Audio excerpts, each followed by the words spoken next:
Any estimate on how many layoffs you're looking at university-wide off of this round of cuts? About 100. About 100? And in terms of the fat, you made a comment about people saying, "Oh, just trim the fat," and you're saying it's just not there to cut anymore. Well, I invite anyone to take a look at our 20 most expensive programs. In some ways, they're 20 of our very high-quality programs. There are no programs on that list that you wouldn't find in an ordinary university anywhere in this country, and there are no programs that are not doing a job. They all have students. Many of them have graduate students. Some of them have PhD students. They all have active scholars. They all have faculty who are working very hard and students who are depending on them to achieve their career goals. We don't have any fat. The programs we're looking at right now are critical programs, and so cutting them is going to be very difficult. Tuition fees, any way to avoid them, or are they coming? I would tell you I believe UNLV will have to have them because we've talked about this challenging problem of bridge funding. When you cut a program, you don't gain the money back in year one, and in fact, we don't think we'll start to see real returns till year 2 or year 3. So how do we manage to meet the cut amount when we're not getting the funding back? I believe we'll look for other sources of revenue, and I believe tuition revenue is going to be one of those, although that will be a Board of Regents decision. And when you said moderate, what are we talking about in terms of moderate, percentage-wise? What does that fall into?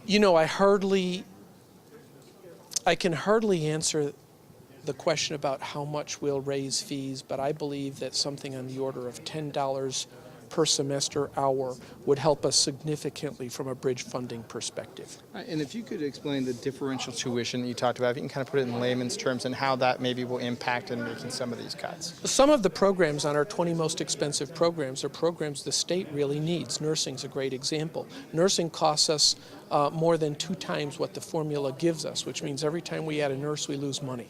A nursing student seat, we lose money. So what we're looking at right now is charging more for those specific majors, which allows us to reduce their costs and maintain the program. And finally, just in looking ahead, they're already predicting a $2 to $3 billion deficit when they go into session for fiscal year, essentially July 1, 2011.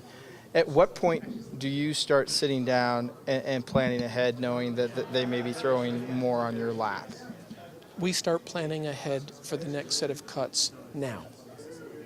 How so?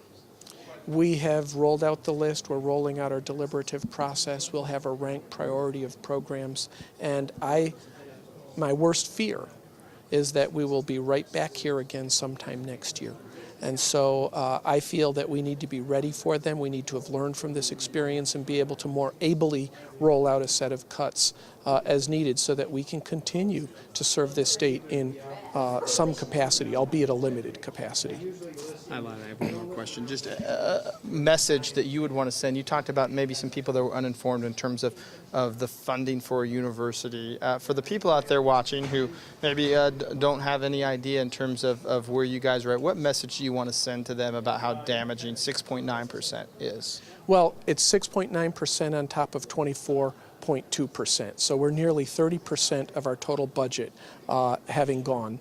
And at that point, you've talked about one of the most disastrous cuts in America's history to higher education in a very short period of time. So the message that I'm sending is, if you hope that your children will have access to a quality education in our state, and I don't know anyone who doesn't want their kids to get an education, then it's time to do something to sustain the quality of higher education here in the 2 most important components, UNR and UNLV.